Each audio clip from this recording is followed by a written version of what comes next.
Nu ko, jauna diena, esiet sveicināti, Edgars Sniegs, Geto podkāsts, un šodien pie manis ciemos viesis ar olimpisko zelta glazūru. Tas ir mūsu 3x3, jeb 3x3 olimpisko čempionu fiziskās sagatavotības treneris Dāvis Feikners. Ar aplausiem! Uhu! Sveiciens, sveiciens!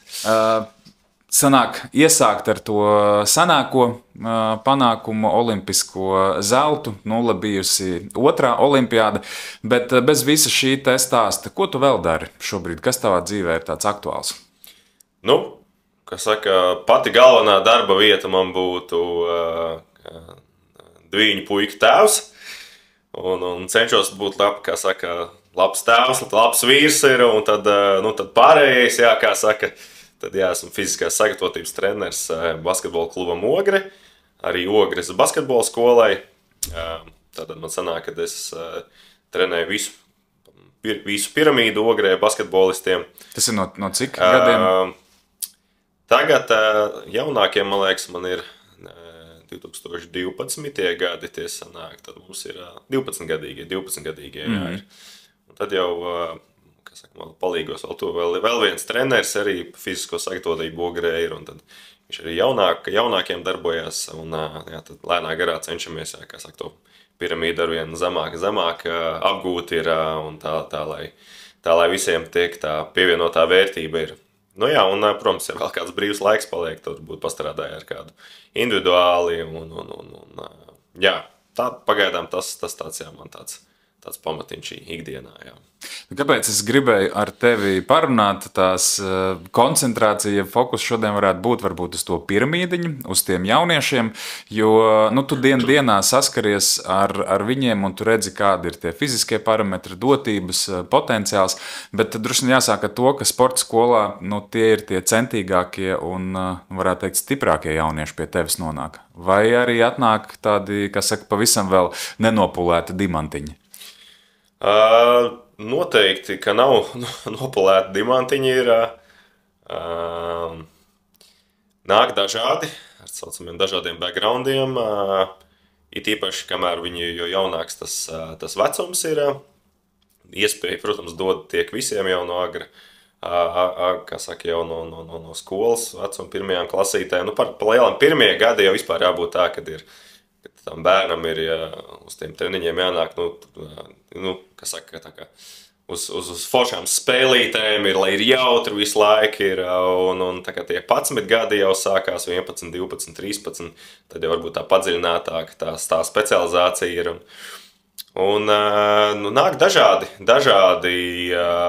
sagatavotības, fiziskās sagatavotības līmeņa tie bērni, bet mēs vēl, kā saka, vēl neselekcionējam tā, ka uzreiz jau norakstam, jo daži bērni attīstās dažādos vecumos, dažādos tempos, citi ir ātrauģi, citi vēlāk, kā saka, tikai nobriedīs, ir īpaši mums tādi tie garie basketbolisti, tad tieviņi gariņi ir, un jābūt ļoti pacietīgiem ar viņiem ir, ka viņi vēl tikai briedīs, ka viņiem visu vēl priekšā ir, un arī viņiem to mēģināt, kā saka, to izstāstīt ir, ka, nekas, ka tev tagad pagaidām vēl nesanāk ir, un tu vēl mēģini aprast ar savu ķermeni, savu garajām rokām, garajām kājām, ir pacietība, ir viss vēl tev ir priekšā. Ir, un tā kā salīdzinoši ir, it kā mēs neesam pat galvaspilsētā, bet tāda liela, vidēja izmēra pilsēta.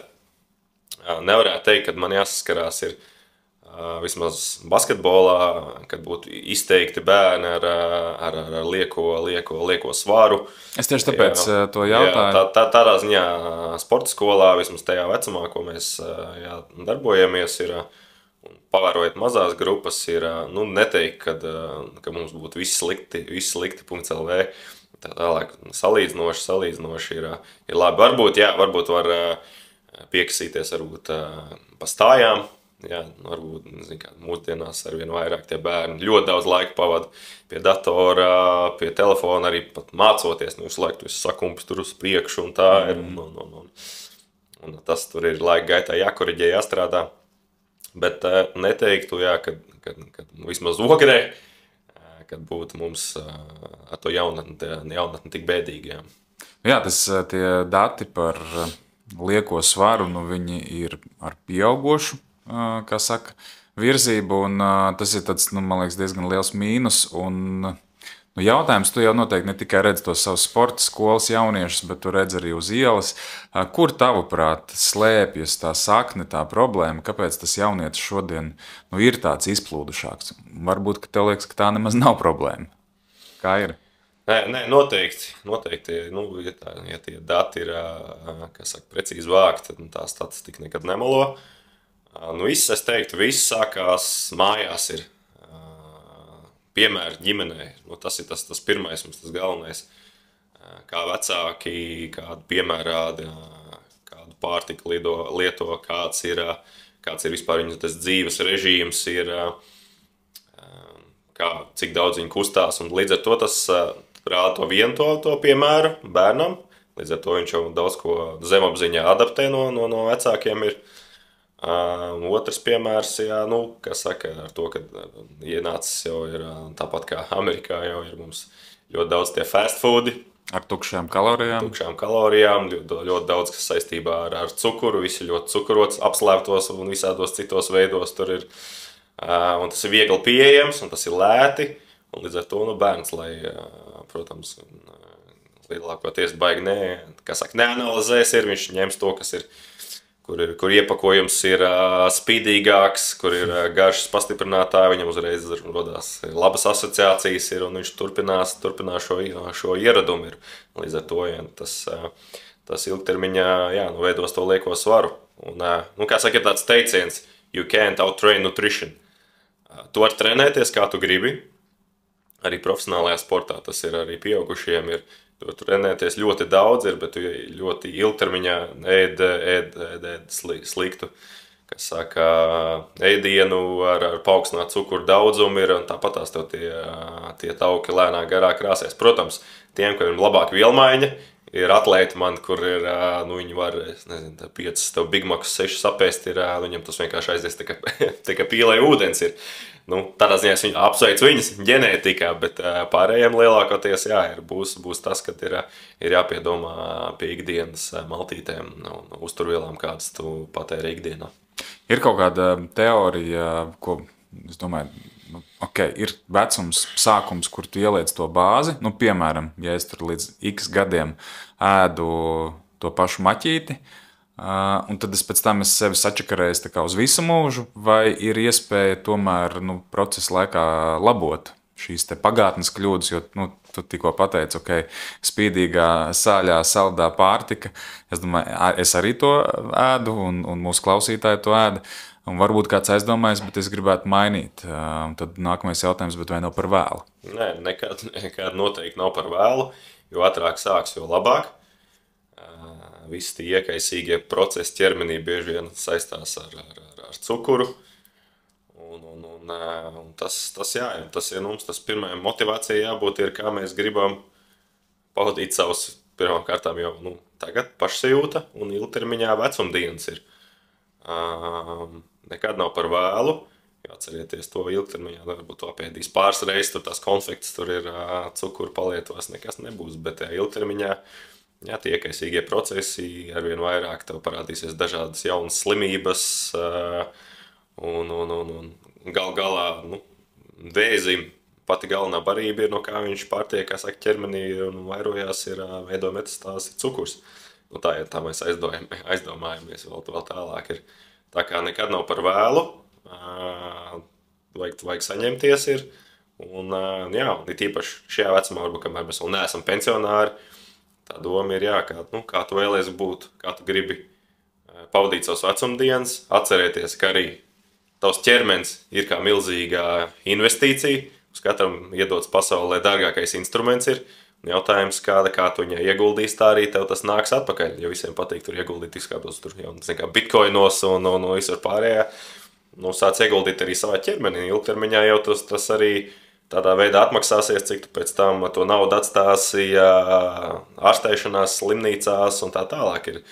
Tagad varbūt, tu arī viens no tiem paradoksiem, ka mēs šausmīgi tagad strādājam, tur pēc iespējas vairāk, lai pēc iespējas vairāk nopelnītu, vēl bēdīgāk tie, kas tur, Jau 2 džipi ir, viņam vajag 3 un 4, viņš tikai mauc visu dienu ir un patērē, lai to enerģijas līmeni uzturētu, tur ne to kvalitatīvā pārtiku, un tā mauc.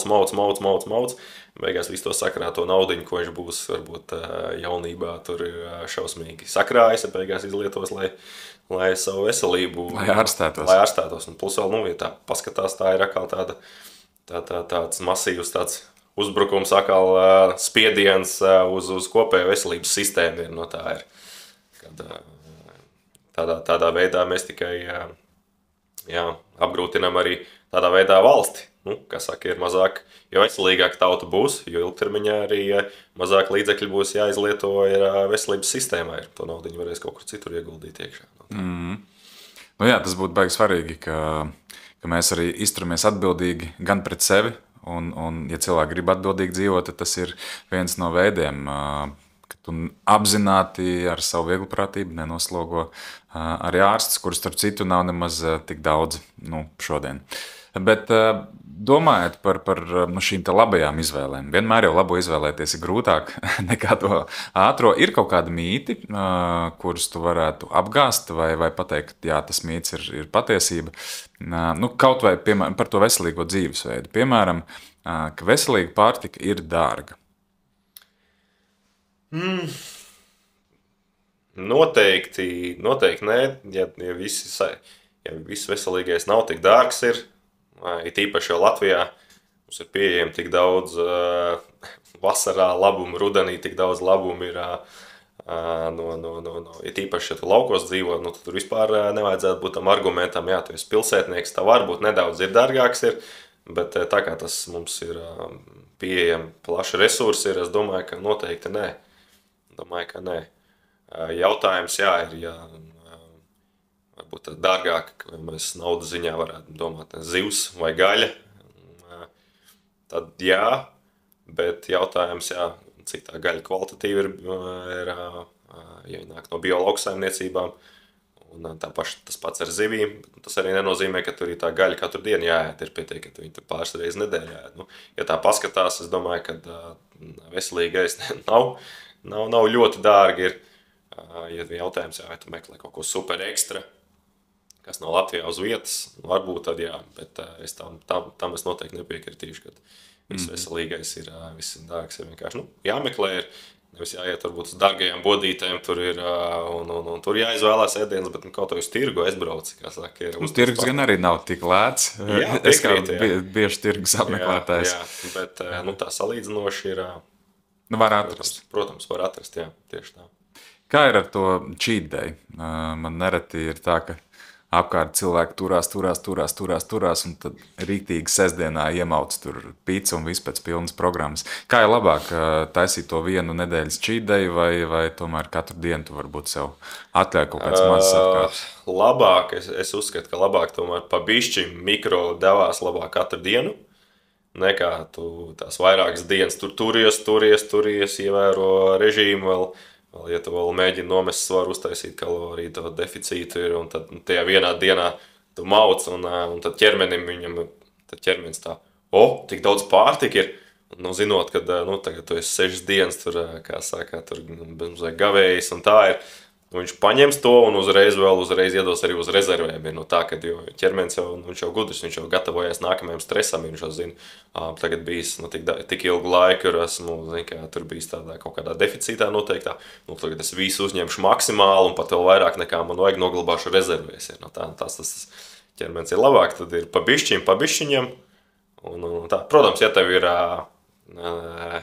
ķermenis ļoti labā stāvoklī, uz zemu tauku procentu, vai ģenētiski tu esi, kā saka, tāds, kurš var, kurš ir vispār stiegrains ir un to ķermeņa tauku procents ļoti zems, tad jau tev būs pa lielam, tas tur tā diezgan vienalga ir, jā.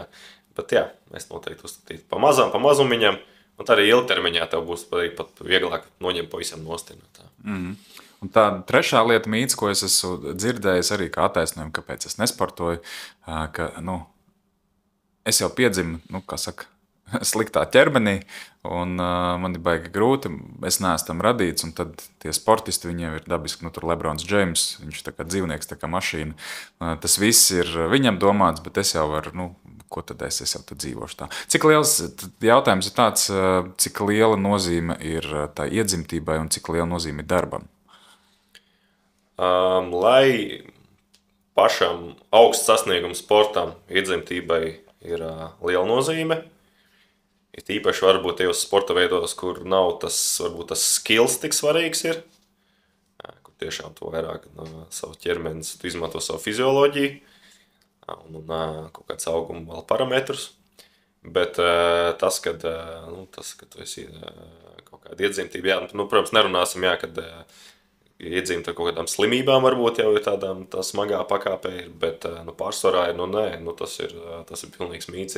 Ja mēs varam attīstīt savu ķermeņu, to potenciālu ļoti augstu. Ir, protams, līdz tiem grieztiem kaut kādiem ģenētiskiem, bet tāpat tas ir ļoti augstu stipri virs Latvijas cilvēka vidējā, gan garīgi, gan fiziski. Tas noteikti ir mīts, un katram cilvēkam ir, katrs var atrast to savu nišiņu, savu sporta veidu, kas dod tev gan to treniņu tam ķermenim, gan arī super gandarījumu pēc tam. Tā vienkārši vajag meklēt, vajag atrast to savu vidi, kurā tu jūties ļoti labi, un viss jau pēc tam automātiski notiksies. Tu pat neaizdomāsies, pēc tam vienkārši tu baudīsi, tā gūsi tos labos augļus no aktivitātēm.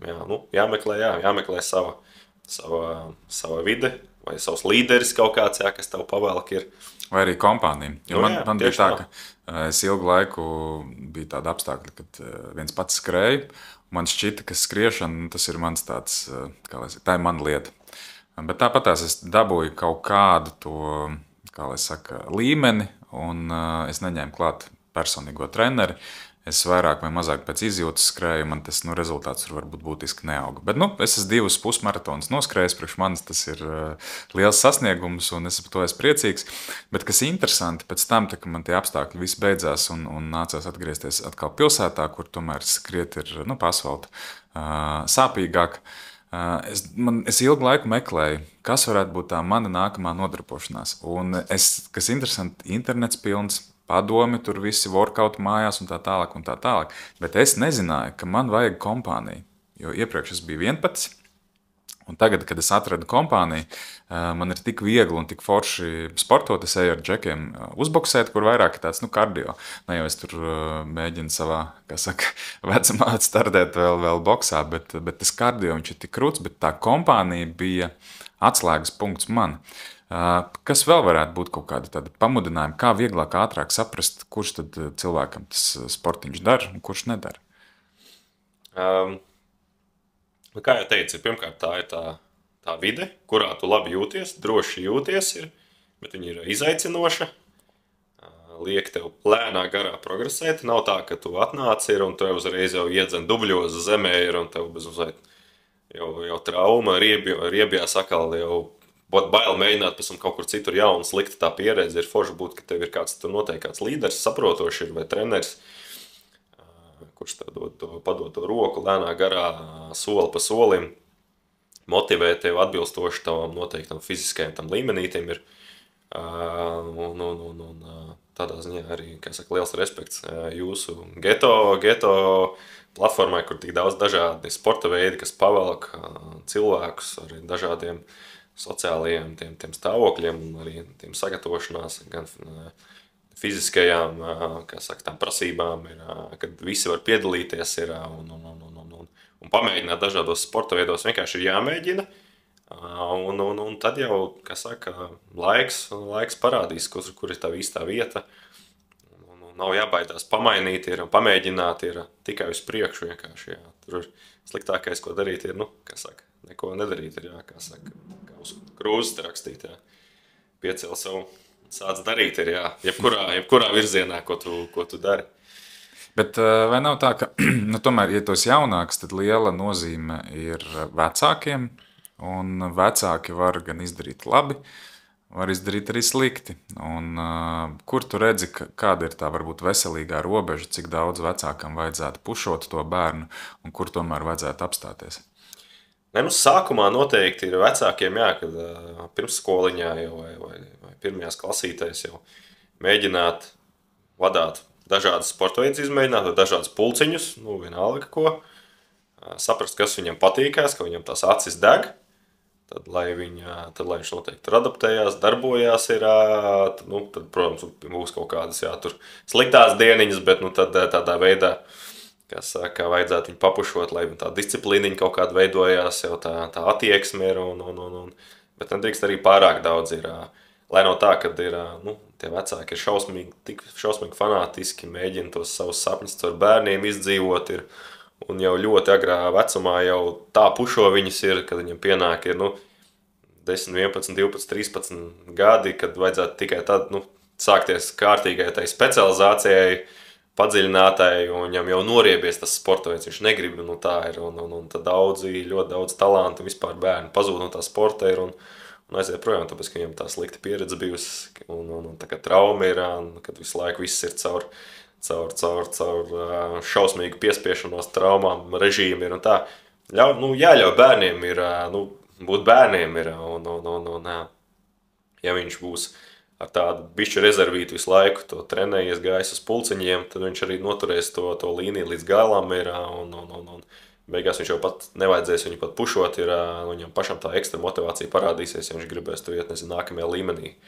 Tā kā jā, noteikti nedrīkst pārpušot, tas ir vissliktākais, ko mēs varam izdarīt. Ja mēs raugamies uz kaut kādiem standartiem, viens skaļš virsraksts bija, ka Latvijas armijas jauniesauktie puiši nespēja izpildīt normatīvus. Tas ir, kur tā sērgas sakna meklējuma, tavuprāt. Viens ir tas, ka varbūt nav ņemts un mājās pareizi ēsts, bet nākamais jau tas cilvēks tomēr jaunais ir skolā, viņš ir kaut kur sabiedrībā. Varbūt mēs pietiekam skaļi nerunājam par to, ka tev ir tomēr jābūt stipram. To es piekrītu tādā ziņā, kad tas kults, ko, kā saka, mūsdienās sašķobījies, ko nozīmē tāds īsts vai kārtīgs, salīdzinoši to vīrietis vai kaut kā tā ir. Bieži vien, ir tas ir tāds bišķiņ, tāds izkropļots jēdziens ir saprast, cik muskulatīvs vai nemuskulatīvs ir, un kas saka, vissliktākais, ko jaunietis var izdarīt, ir, ja viņš, piemēram, savā ceļa sākumā, viņš grib sākt tur trenēties, un bieži vien, kas saka, tas teiciens, ja tu gribi sabojāt savu garstāvokli, pasties Instagram, cik visiem labi ir un cik visi labi izskatās trenēt, un tu paskaties uz to super satrenēto atlētu, to bodybuilderu, un tu pasties, kādā sākuma posmā tu esi, un tad tev nolaižās rokas, tur kosmos līdz tādam es pat nesākšu, un tā tālāk ir. Un tas ir viens aspekts, kāpēc varbūt lielā daļa bērnu ir pat, nemēģina sportot, jo viņi jau, sevi noraksta, principā. Sevi noraksta jau sākumā caur tiem sociālajiem tīkliem, salīdzinot sevi. Otrs, noteikti vajadzētu mums pievērst uzmanību vairāk tās sporta stundas skolās, noteikti, vairāk to kultivēt ir. Es esmu laikam tomēr par to, ka arī tagad tās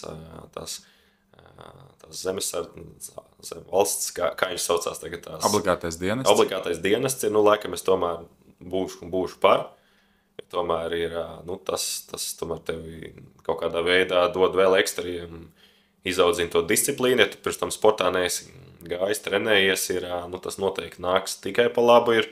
Tā būs daudz visādas praktiskas lietas ir, un man tas liekas, ka, krūta, kad tas izgājis kaut kādu apmācību ir, un tu spēj aizsargāt savu ģimeni, savu valsti, un kas saka, es iegūs vērtīgas tās arī psiholoģiskas iemaņas un fizisku treniņu, kas pēc tam tev dzīvē noteikti noderēs, ir, un tad arī apsver iespējā, ka pašam arī vajadzētu iestāties vismaz zemesardzē. Tas ir būt noteikti tāds interesants tāds process ir, un arī tāda patriotiska tādā veidā tā audzināšana. Zin, kā ir viens ir tas, kad mēs visi runājam, kad mēs aizējām tur uz atbalstīt sporta spēles, tur patrioti, mēs tajā brīdī esam arēnā, tur ir un tā tālāk fanojam, tā ir, bet, godīgi sakot, īstais tas patriots jau tikai reāli parādīsies tikai tad. Es, protams, ceru no sirds, kad nekad tas nenotiksies, ka Latvijā nebūs nekad jākaro ir, bet tiešām tikai tad, kad tad mēs tur būsim ierakumos pie plec, tad jau tikai īstais tas patriots parādīsies, nevis zin kā, tā, kad mēs vairāk tur, uz īsu brīdi esam, tur uzvalkam fanu krekliņu. Jā, bet nevis ikdienā to kultivējam ar latviešu valodu un stāstot jau tos vēsturi bērniem ir, un cik tā ir svarīgi, lai tas kaut kas neatkārtotos ir. Nu jā, tādā veidā, jā, mums vajadzētu Latvijā vairāk to celt nākamajā līmenī, atgriežoties pie tā par to, jā, kāpēc varbūt tik slikta tā sagatavotība tur tie, un jautājums jau arī ir, jā, kādi apstākļi bija piespieduši, kāds kontingents nonāca varbūt tajā brīdī uz tiem testiem, kāds sociālais slānis jaunieši, kas testējās, ir līdz ar to ir, tas arī nevienmēr varbūt tas būs raksturojošais, ja mēs, piemēram, paņemtu visus notestēt jauniešus, kas tajā noteiktajā vecumā ir, varbūt tie rādītāji būtu bišķi labāki. No tā jautājums, kādām sociālajiem slāņiem un kādām pieredzēm tie bērni, jaunieši iestājušies tie obligātajā dienestā ir, un tad pāanalizēt varbūt dziļāk ir, jā, kāpēc tie sliktie fiziskie rādītāji ir. Jā, man liekas arī, ka svarīgi ir veselīgā veidā stāstīt par šiem ieguvumiem, jo arī uz sportu var dažādi paraudzīties. Noteikti katrā vecumā ir bijušas kaut kādas savas problēmas. Piemēram, tad, kad es biju skolas vecumā, man no tām, kas bija visas sporta skolas, no tām aktivitātēm atturēja tas, ka šķita, ka tur ir baigi tāds zvērīgais režīms, ka tur ir vairāk mocības un pārāk liela stingrība. Tad pat laikā es gāju judo, un man patika mans treneris, un viss tur bija forši. Bet ar basīšu skolām, un to visu man likās, nē, tur tikai kaut kādi tiešām izcilnieki var iet. Šodien es atkal skatos, ka ir izaugusi arī jauna paudze, metodes pamainījušās, tas, piemēram, kā tu runā. Es domāju, ja tu būtu mans treneris, man no tevis nebūtu bail, man būtu respekts, bet man nebūtu bail, un es tev varētu paprasīt vienu, otru, trešo lietu. Tā kā tā veselīgā saruna un stāstīt arī par to, ka īstenam vīrietim ir jābūt stipram, un kāpēc? Tāpēc pirmkārt tu labi jūties. Man liekas, viss ar to jau sākās. Tev kaut kas nesāp. Tu vari uznest sevi pirmkārt uz 5. stāvu, nevis gaidīt liftu un aizelsies tur, vai ne? Kaut ko mēģināt un mocīties. Tas viss sākas ar sevi. Un pēc tam jau arī apkārtējiem tie iegūmi nāk. Man liekas, kaut kāds tāds virziens man šķiet pareizi. Nē, noteikti. To vajadzētu arvien vairāk kultivēt un būt kā piemēriem. Un arī ne tikai, kā vīrietis brieduma gados ir, bet arī jau vēlāk padomāt, ka tu būsi jau, kā saka, pensionārs ir, kad tev ir, daudzi baidās arī no tie mīti, no spēka treniņiem ir, bet tik daudz tie piemēri, kad ko tad atsākot ar maziem svariņiem, tur strādājot, tu stiprini savus kaulus, un viens no biežākajiem traumu cēloņiem veciem cilvēkiem, ka viņi uztais mazu kritienu, viņiem salūst tie kauli vienkārši. Tāpēc, kad tā osteoporoze veidojās, viņš nekādas spēka treniņas nav veicis, kaut vai minimāls, bet tu ilgāk to darīs, jo tev veselīgāk tā kaulu sistēma būs ir. Un galā tā motivācija ir, vai tu gribi 60, 70 gados ir būt tā, ka tu nevari pats piecelties un sev dibanu noslaucīt, un mazbērniem tas jādara tavā vietā ir, vai tu vari pat 70, 80 gados ir būt super žiperīgs, aktīvs seniors, pats visu darīt ir, es domāju, tā ir super motivācija. Tā ir. Man ļoti labi patīkās tā Ziemassvētku reklāma, kas ir ik pa laikam es redzēju par to svaru bumbu, kur onkulis tojoties Ziemassvētkiem, vectēvs, izvelk ārā, viņš tur trenējās un beigās paceļ to savu mazbērnu, svarbums ietā, lai uzliktu to zvaigznīti kā rotājam eglas galā. Super motivācija. Tā ir, kā saka, visu laiku būt aktīvam, lai to darboties ar saviem bērniem, un pēc tam jau vēlāk ar mazbērniem, noķert to kaifu, nevis būt kā tādai aprūpējamai mēbelei, savu slinkumu dēļ, tā ir, un ieradumu dēļ, bet būt kā piemēriem, un arī pēc tam nākamajām paudzēm, atcerēties, kāds tas mans vectēvs, tas bija tāds žipers, tur visu laiku super aktīvs, bet es arī gribētu tāds būt. Tas būtu tikai super un tā apsveicam. Jā. Man liekas, ka tu šobrīd stiegrains, stiprs, plus tavs darbs, tu varētu būt viens no. Es nekad nesaku, ka jāstāsta tikai uz vienu cilvēku, bet tu varētu būt viens no tādiem paraugiem, no kura ņemt piemēru. Kā, piemēram, izskatās nedēļa tavā treniņu grafiks vienā nedēļā? Cik bieži, ko tu dari? Kad tu dari? Tagad man ir bišķiņi, kā saka, man ir jāiebremzē, jo man pašam ir jau pirms 11 gadiem bija parādījusies tāds ankilizējošais artrīts. Tas nozīmē, ka iekaisuma bišķiņi un veidojās ķermenī. Mūsdienās arvien vairāk ir tās saucamās autoimūnās slimības, kad ķermenim imūnsistēma pati uzbrūk, un tad veidojās mazie mikroiekaisumi. Tagad bišķiņi tā slodze jāsamazina, lai un pēc tam jau tas atkal varēšu dot virsū. Bet tā, kad viss, kā saka, ir viss labi, pārsvarā, klasika man bija, kad regulāri, es tāds, ka man patīk, protams, svaru zālē un tā tālāk, bet to kaifu ķeras vairāk tieši no tādām sporta spēlēm, spēlēt basketbolu, futbolu, un patīk pagrūstīties kontaktu sporta veidu. Tur es varu izlikties, ja man prasās to iekšējo to plēsoņu, to dzīvnieku, ir, aiziet ar ceļiem uzspēlēt futbolu, basīt, izgrūstīties, kā saka, dabūt bišķiņu to asins garšu mutē ir. Visu, un tu visu to agresiju izlicis, varbūt, kas sakrājusies ir, un pēc tam tu esi mājās mierīgs jēriņš, tur ir, un visiem labi. Tā. Pārsvarā divreiz nedēļā noteikti tās ir kaut kādas tieši tādas sporta spēles, un tad svaru zāli vismaz 2-3 nedēļā. Tā ir. Tas tāds man tāds standartiņš, varētu teikt. Protams, ir arī cerēs eksperimentēja kaut kādas tās treniņu programmas, tur ir, tad, protams, ieslēdz kaut kādu niknāku to režīmu, ir vienkārši pārbaudīt uz sevīm, kā tas strādā vai nestrādā, lai pēc tam saviem tur atlētiem, audzēkņiem varētu dot tādas pārbaudītas lietas, kas strādā, kas nestrādā, jā. Bet nav tik daudz arī pat, kā saka, jātrenējās, tikpat kā es pietiek, tur pat uz pusi mazāk. Sākt vispār, jā, tur 2 reizes nedēļā ir ar tādu ievirzu, un tad laika gaitā tu to apjomu, to kāpienu, atkarībā kāda to mērķi un tā tālāk. Galvenais noķert to labsajūtu ir, protams, vēlāk tu jau, ja tu esi aktīvāks, tu noķer arī kaut kādu to atkarību, tad jāsaprot ir, arī, kad neaizēja pārāk traki, ir tā, ka tikai tāds režīms ir un nekam citam laika neatliek ģimenei un tā tālāk ir, jā, tur atkal tā smakā līnija, kad saka, bet, protams, veselībai jau ir, protams, jā. Fokus liels, jā, tu saki, principā 5 vakara nedēļā, tas ir daudz. 5 vakara vai arī tu sadalīji kaut vai citā dienā, tu agri no rīta uztais pēc kaut kādu spēku treniņu vakarā, tad uztais to basketbolu.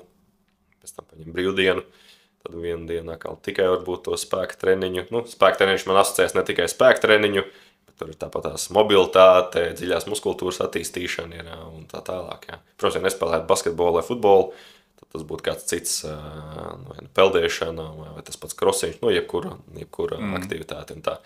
Jā, bet es tāds cilvēks, kuram prasās, garie gabali, protams, ja vajag, es viņus noskrienu, bet ir iespēja izvēlēties tādas labāk, jā, kur ir kaut kāds actions, kur tu grūsties ar kādu, tur cīnies, ir, tā cīņa ir. Man vairāk tā cīņa, vairāk tur ar citiem ir, tā. Bet visu cieņu visiem, kas skrējējiem, un tīpaši tu garos gabals, kur tā cīņa visu laiku ar sevi ir, tā ir, tas ir iekšējiem tiem dēmoniem, tu esi viens pats ar viņiem face to face, ir, tā. Kā saka, katram ir savs, kā saka, katrs dzīvē jūdzās pa savam, tā ir, pozitīvā veidā ir, tā ir. Tā kā, jā, katram jāatrod tā sava tā recepte, kas tev patīk, ir, kas tev dara laimīgi ir un uzlabo veselību. Ir tik daudz iespējas mūsdienās, tik daudz variantu, un mūsdienās arī tā. Tagad, kā attīstās viss, tā pieeja visam, ir daudz lielāka, infrastruktūrā ir tik daudz tie pievilkšanās, tur vingrošanas laukumi, stadioni. Ir tīpaši mazajās pilsētās, ja vidējās pilsētās sacēl tik daudz tā infrastruktūra liela ir. Drīzāk jau vairāk tā problēma, ka jādomā par to demogrāfiju, kad beigās jau tā sacēlta ir tā infrastruktūra, bet nav kas beigās trenējās viņā ir. Rīgā bišķiņ tā cita problēma, dēļ tās urbanizācijas ir, bet mazajās pilsētās tur ir ļoti labi apstākļi priekš treniņiem ir un priekš fiziskās attīstības. Vēl viena lieta, ar ko tu man asociējies, ir tehnoloģijas, jo arī Geto filmās tu esi bijis un stāstījis, kā tiek gatavoti mūsu olimpiskie atlēti. Tur bija visādi stieņi, tur bija pulsometri, tur bija kaut kādas tādas stundāmie, grūstāmie stendi un tā tālāk. Tev uz rokas ir pulkstens. Mums, katram, es teikšu, man liekas, ikdienā ir, gandrīz katram ir pulkstens tāds, kas kaut ko tur mēra. Gandrīz katram ir telefons, kas arī tur soļus skaita un visu kaut ko ņem. Kas ir pats svarīgākais? Nu, ja man ir tāds basic pulkstenis, basic telefons, ko es no tā varu dabūt priekš sevis? Kas ir tie vērtīgie dati, kam vajadzētu pievērst uzmanību? Nu, pirmais noteikti ir, ja tā ekstra motivācija ir savākt tos soļus. Ir dažādi pētījumi, klasiskais ir tie 10,000 soļi, kas jāsavāc, bet pilnīgi pietiek. Tur ir citi pētījumi bijuši, ka pilnīgi pietiek tev 8,000 soļi vai varbūt tev pat, piemēram, 5,000 soļi, bet jo tev intensīvāka diena bijusi un tu vairāk pat repēm staigās, protams, tas ir daudz pat liederīgāk nekā savācot varbūt lēnām tos 10,000 soļus. Tas viens kā motivators ir no tā. Otrs ir, saucamais varbūt arī tāds labs rādītājs būtu resting heart rate, jeb miera sirds stāvoklis miera režīmā, cik tev zemākais pulss, parasti no rīta pirms pamošanās ir tādā veidā, tas tev tāds analizējošais, ko tu var pa nedēļu paskatīties ir, un ja viņš tev iet, kaut kādās tur, tu var paskatīties, ja viņš tev bijis pēkšņi īpaši paaugstināts ir bijis. Kas ir īpaši paaugstināts? Ja, piemēram, es nezinu, man viņš būtu kaut kādi, kā basketbolistiem, viņi nav ļoti augsti, kas ļoti zem, kā izturības, man viņš ir kaut kādi 50, ir izturības sporta veidiem, tur vispār ir tur pat iet līdz 30, tā kā valim tā sirds tur pukst naktī viens sitiens, pēc mazliet gandrīz minūtē. Un es redzēju, man ir kaut kāds pa nakti bijis 65, 60, un pat vairākas dienas pēc kārtas, un tas man liek tā padomāt, varbūt bišķi pa daudz slodze man bijusi, ir gan fiziski, varbūt pa daudz stresa darbā bijis, ir kopējais stress, neesmu izgulējies kvalitatīvi, bišķiņ jānobremzē. Tas tāds labs tāds indikators, ilgtermiņā paskatīties, varbūt bišķiņ kaut kas jāpamaina savā dzīves stilā vai jānomet bišķiņ, kā saka, gāzi no pedāļa. Tas tāds būtu labs. Protams, arī tie miega režīmi, cik daudz tu esi gulējis, piemēram, tie dziļajā miegā un tā tālāk, bet mūsdienās ir, lai kā vēl cenšas tie pulksteņu un mobilo telefonu izstrādātāji, viņi nav super ļoti precīzi ir. Viņi var pateikt apmēram tās tendences ir, cik tev minūtes ir bijis, bet tas nav super precīzi ir. Pagaidām tās tehnoloģijas ir pēc pētījumiem, tieši bija salīdzinātie, visi tie mūsdienu pulksteņi ir, viņi nav tik super precīzi. Precīzākais ir, ka to tiešām tu uzmēri tos elektrodus, uzliec uz galvas, un tad tev tiek nomērīta tā smadzeņu aktivitāte, kas tiešām parāda, kurā miega fāzē tu tiešām esi bijis ir un cik aktīvi tās smadzeņu noteikti tās sadaļas tur ir darbojušās. Tad var teikt, ka šie te visi pulkstenīši, viņi melo? Viņi nemelo līdz galam, bet viņi nav super precīzi. Viņiem noteikti nevarētu taisīt pētījums. Viņi tev parāda tendences ir. No tā ir. Tāpatās arī pulksteņiem arī ir, ja tu gribi intervālu treniņu noskriet un redzēt precīzi to ritmu, tev noteikti jālieto ir siksniņi ir. Jo bieži vien, cik esmu piedzīvojis, lietoju dažādu veidu pulksteņus, tikai nelietojot siksniņus, un tie rādītāji sirdī diezgan nepareizi ir. Tad lieta tiešām, ja tu gribi precīzi dabūt, ir īpaši, kur tev ir intervāla treniņa augšā lejā, tad iesaka noteikti lietot siksniņu, parādīs tev precīzāk. Uz to iet. Tehnoloģijas attīstās, tas laika jautājums, kad viņi būs precīzāki. Bet jebkurā gadījumā ka tev ir kaut kāds atskaites punkts, ka tu pievērst tam uzmanību kaut kādam gadžetam ir, tas jau vien ir plusi, ka tu sāc piedomāt pie tā ir, tā kā jā. Ir vēl kaut kas, ko tu pulkstenī vai telefonā skatīties? Es domāju par to, kas ir mums visiem pa lielam pieejams, un kā to pēc iespējas efektīvāk izmantot, jo smadzenes jau arī mēs tikai maz procentiņu izmantojam, un cits varbūt nopērk to pulksteni tikai tāpēc, baigi forši izskatās, bet kāda jēga tad? Nē, protams, ir dažādi veikti iestatījumus, ir aktivitātei, arī, ja tu nezinu, pusstundu vai stundas miera stāvoklī bijis sēdējis, tad vienkārši atnāk ziņojums, viss tev jāpakustās, ir tas tāds motivējošs, kas tev liek tur pakustēties vairāk, ir no statiskas pozīcijas izkustēties. Tad ir dažādi veidi aplikācijas, kur tu vari arī īstenībā piefiksēt, cik tu daudz esi izdzēris ūdeni, apēdis kaut kādas kalorijas ir, un tādā veidā, tu pats tādā veidā izglītojies ir, viņš tev iesaka, kāds būtu tev īstenībā no tās dienas, no pēdējo dienu skatoties, kāds tev tas enerģijas patēriņš no dažādām kustībām bijis ir, arī iesaka, kāda veida tev būtu labāk to pārtiku uzņemt, cik daudz ir, kādās proporcijās, un tādā veidā, tas tev, kā saka, disciplinē un arī izglīto ir. Tā ir, un tad jau beigās jau tu vari, kā saka, tu jau pat bez tās aplikācijas tu jau, kā saka, iemāci pats sevi, Un pēc tam arī tālāk citiem ir. Protams, attīstās tas arī vairāk. Tas ir viens no tiem plusiem no tām modernām tehnoloģijām, no mobilā telefona. Jā, nu, tas ir tas laiks, jā, ko var labi ņemt. Jo man vienmēr ir jautājums arī, cik uzticams ir šīs treniņu programmas, ko nemitīgi tu. Teiksim, šobrīd mēs runājam par kaut kādām fiziskām aktivitātēm, noteikti paņemsim telefonus un tur izskatīs jau katra piektā reklāma būs par kaut kādu intervālu treniņu un 3,99 mēnesī nāc un piedalies. Kur ir tas kaut kādi atskaites punkti, ka tu neuzķeries, ka tas ir skams, jo es skaties virkni, tur viņi parasti rāda, cik viņi muskuļoti un forši un vispār neko nedara. Vispār neko nedarot, vai ne?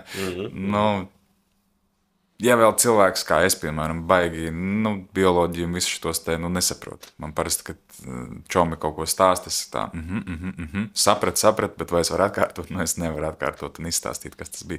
Respektīvi, cik uzticami šie te visi? Nē, noteikti ļoti daudz tas ir mūsdienās mārketings. Protams, ir arī slikti piemēri, kur tikai vēlās pēc iespējas vairāk tos cilvēkus piesaistīt, lai tikai maksā ir un bieži vien pēc tam arī tajās pašās reklāmās, ko viņi turpina lietot, ir, tas tur ir nometis tik un tik, sasniedzis to un to ir.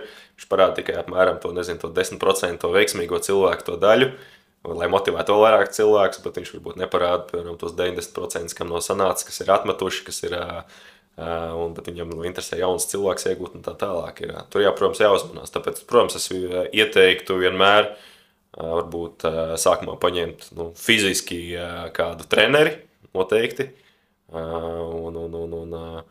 kas reāli arī kā cilvēciski aprunājoties, zin, kā daudz vairāk informāciju no tevis iegūs, sapratīs savus plusus, mīnusus, sāpes, vēlmes ir un apstāstīs to reālo to situāciju.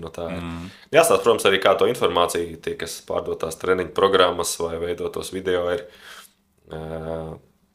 protams, tad jau bišķiņ jābūt noteiktākā līmenī, ka tu saproti, vai tas ir īsts vai nav īsts, kā viņš to rezultāts pats ir sasniedzis ir un apakšā vienmēr jau būs lielākoties visām tām programmām, tur disclaimers, ka tev sākumā tur jāiziet, vienmēr tur strādāt, tur pārbaud pirms tam veselību pie daktera, tur, un šis nav, kā saka, tur apstiprināts, kā saka, tas, ka tev tiešām tie rezultāti būs ir, un tad tu esi pats atbildīgs par to savu veselību un tā tālāk. Kā jau arī ir, protams, ir no tā ir. Bet jā, protams, ērtāk vienmēr sākumā paņemt to programmu, ir rokas stiepienā un darbojies, jā, bet bieži vien jau vajadzīgs, es domāju, tas līderis kaut kāds ir, treneris ir, kas tev tajā ceļā, kā saka, pavelk līdzi ir un tā saruna, to nevar īsti aizvietot tikai tā viena tā treniņa programma ir. To varbūt var vēlāk, zin, kā noteikti līmenis sasniedzis vai jau pāraudzis to pašu varbūt treneri un tu meklē vēl kaut kādas tos. Bet jā, tas cilvēciskais faktors, tas pagaidām vēl ir neaizvietojams, tomēr arī tā savstarpējā saikņa psiholoģija, ka to izstāst arī kaut kā to savu saisti, savu sāpi ir, ne tikai treniņš, bet arī, foršas sarunas ir, tu padalies ar kaut kādām lietām, tur attīries, kā saka, ar treneri, protams, treneris arī tāds, kurš arī ne tikai tevi dzen, bet uzklausa ir un arī padalās ar savu viedokli un kaut kādas lietas jūs apspriežat kopā, tas tikai super. Kas ir pēdējais no tādiem vērķiem, ko tu esi nopircis? Pēdējais, tagad esmu baigi ieracies vairāk tā saucamos tādos izometrijas treniņos. Izometrija tas nozīmē, kad tu pieliec kaut kādu noteiktu, piemēram, es paņemu krūzi un vienkārši viņu tagad turu. Nenotiek pa lielam nekāds darbs, es viņu neceļu augšā lejā. Tas sauc izometrijas darbu, muskuļu garums nemainās ir un uz laiku notur.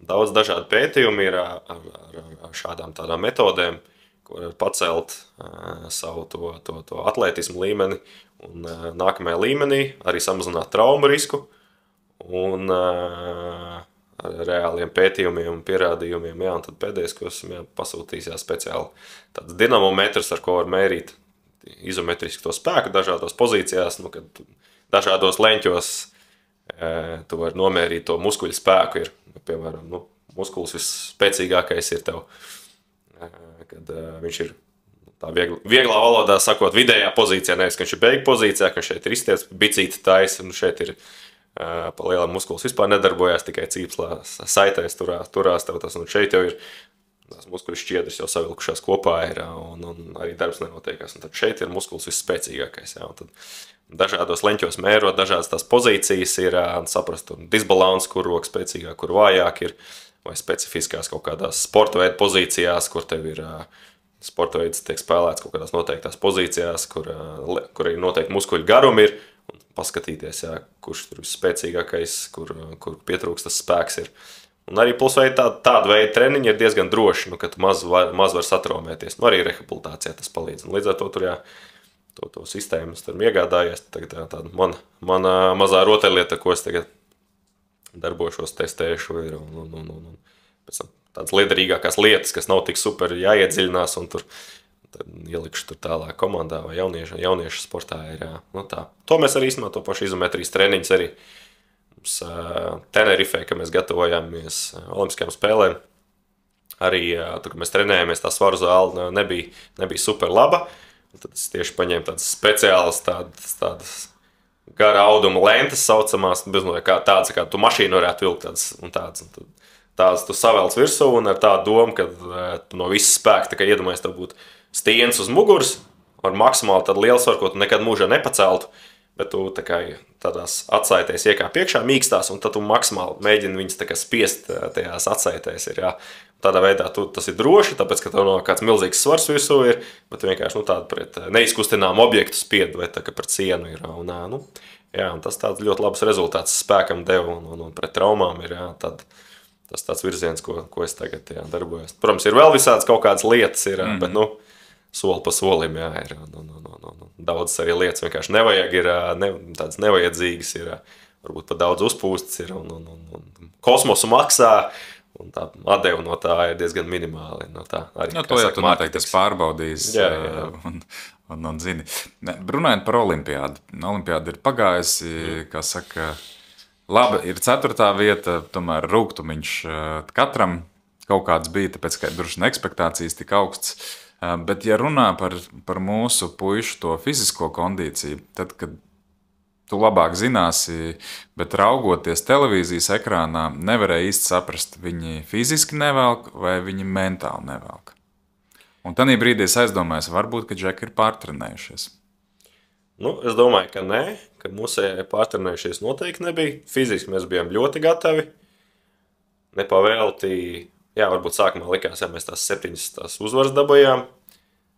Līdz ar to, kad mēs dabūjām, grupā bijām pirmie, mums atkrita uzreiz viena spēle mazāk.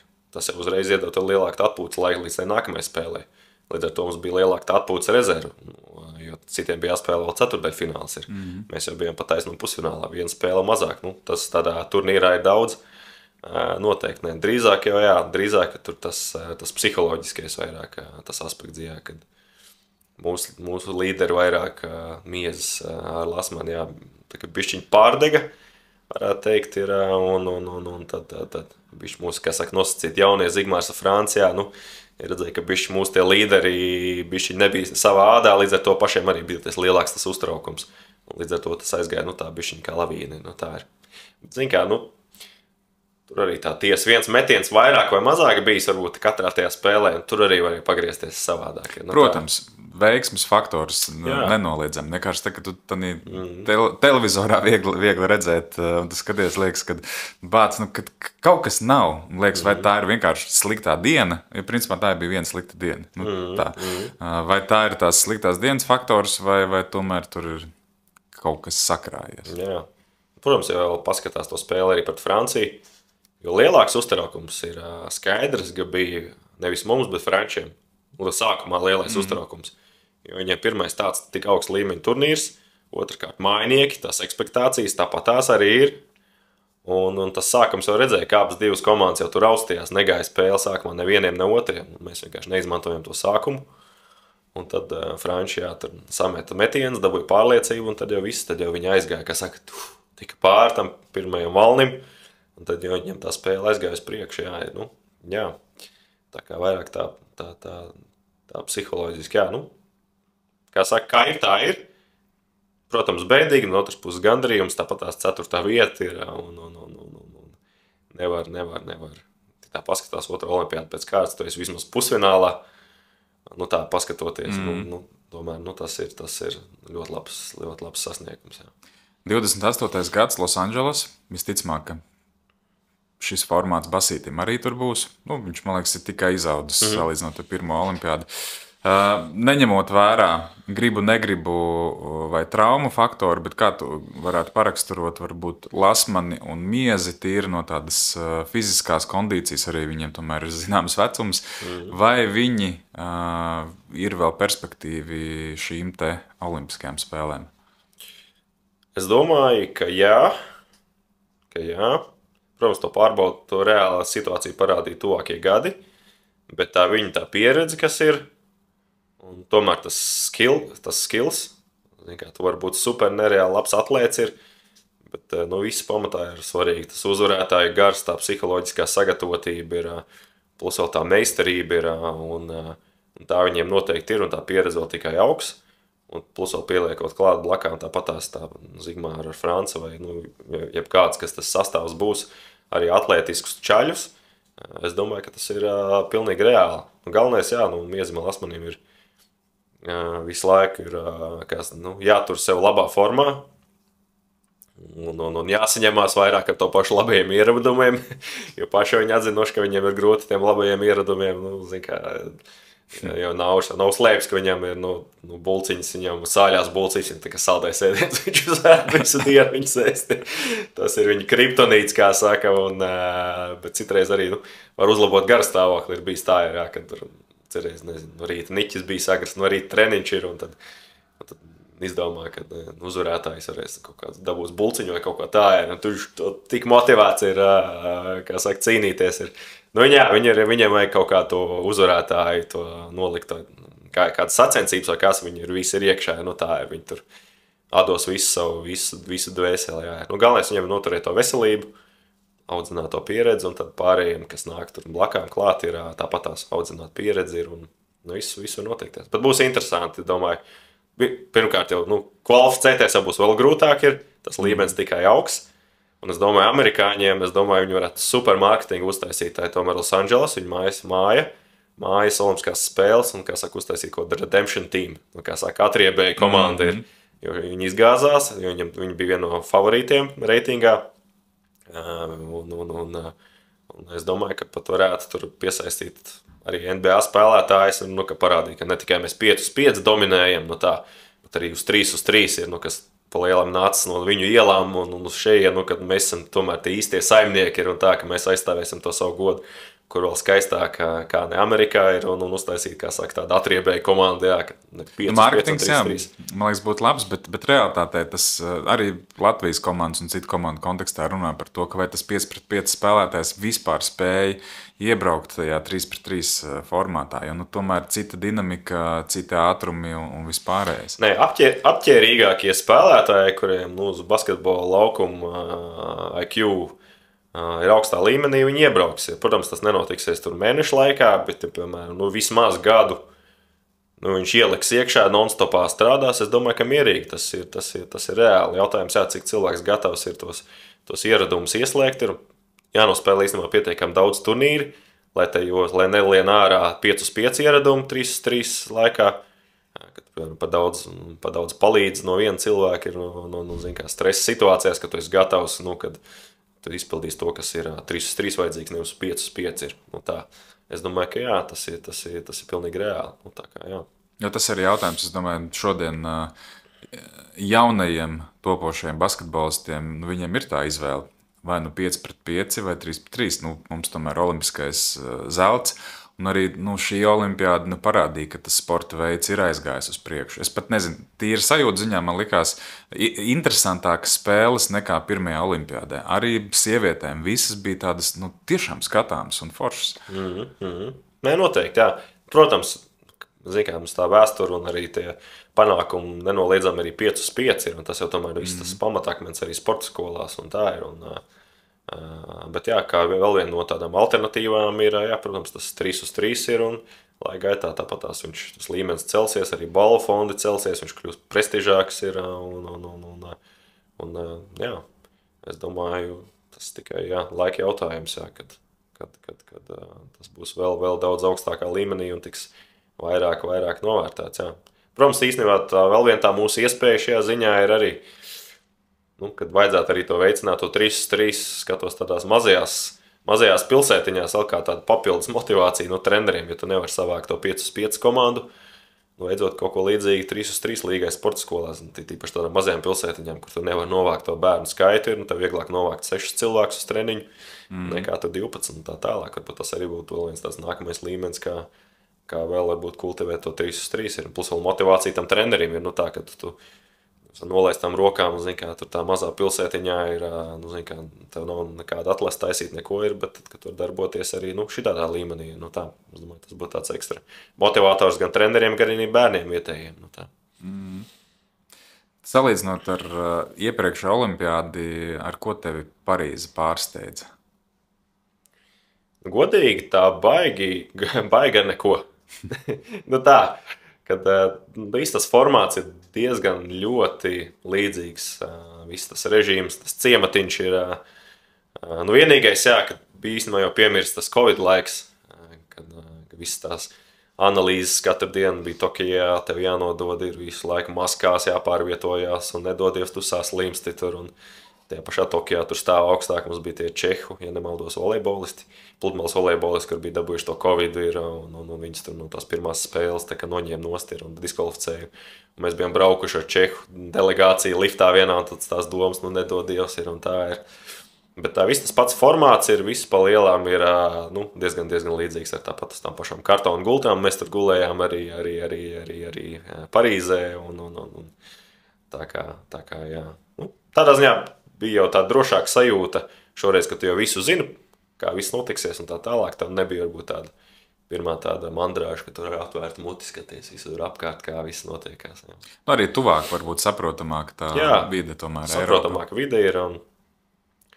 Bet jā, Tokijā tāpatās mēs vēl neko nedabējām ārpus tā ciematiņa redzēt. Jo mums arī, kā mums bija tā treniņa vieta un sacensību vieta ārpus tā ciemata, mēs iekāpām busiņā. To busiņu durvis aizlīmēja vēl pēc tam ciet ir, no speciāla zīmoga ir, kad, lai aizsargātu, ka mēs pa ceļam neesam nekur izkāpuši ārā, lai tas risks nebūtu, ka mēs saslimstam vai kāds cits mūs saslimdina, tur ir, tās diezgan tur hop, pēc tam atpakaļ busā aizlīmē, busu ciet ir, atpakaļ ir, tā ļoti sterila apstākļi, jā, turpat notek tās kanalizācija lūgas bija visas tur aizvākotas, nolīmētas, tur ir, viss tā stingri ir, tā. Jā, bet, protams, Parīze tuvāk nebija tas garais pārlidojums ir, un tā, jā, tādā ziņā brīvāk tā sajūta ir, jā. Kā tu pats šodien jūties, ne konkrēti šodien, bet tomēr 2 bērnu tēvs, dvīņi, baigais izaicinājums, ne?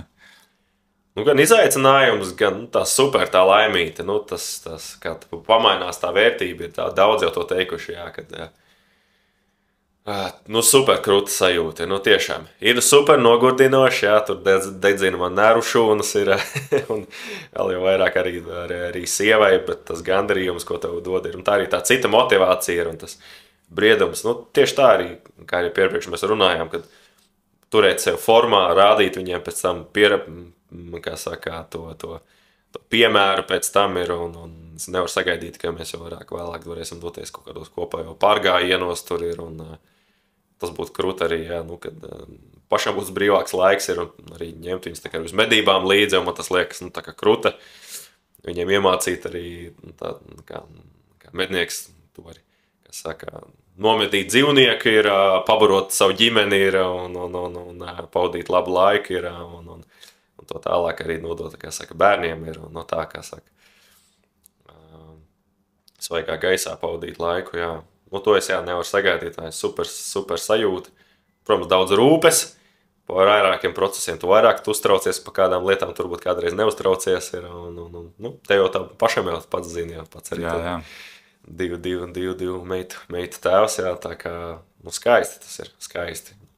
Tā ir tā īstā dzīve, kas man patīkās, kad mēs bieži vien pārdzīvojam tur sporta laukumā, ka kaut kas tur nesanāk, tur spēles tiek zaudētas vai uzvarētas, un šausmīgi pārdzīvojam, bet galā īstā tā dzīve ir ārpus tā sporta laukuma, tur ir tā īstā esence, jā. Tā ir. Ko es novēlu, lai tev izdodas, gan sportiskie, gan ārpus sporta visi darbi un mērķi tiek sasniegti. vienmēr saku šos sarunu beigās, ka tas ir tikai komats, un es ceru, ka drīz būs kāds patīkams notikums, iemesls, lai mēs atkal satiktos un jau runātu par jaunām tēmām, jaunām lietām. Tā kā paldies tev liels, ka šodien biji. Paldies tev. Paldies visiem, kas noskatījās. Ja jums patika, iespiediet visas iespējamos sirsniņus un īkšķīšus, palīdzēs algoritmam, un Geto Games podcasts ir atpakaļ un tikai uz priekšu. Atā!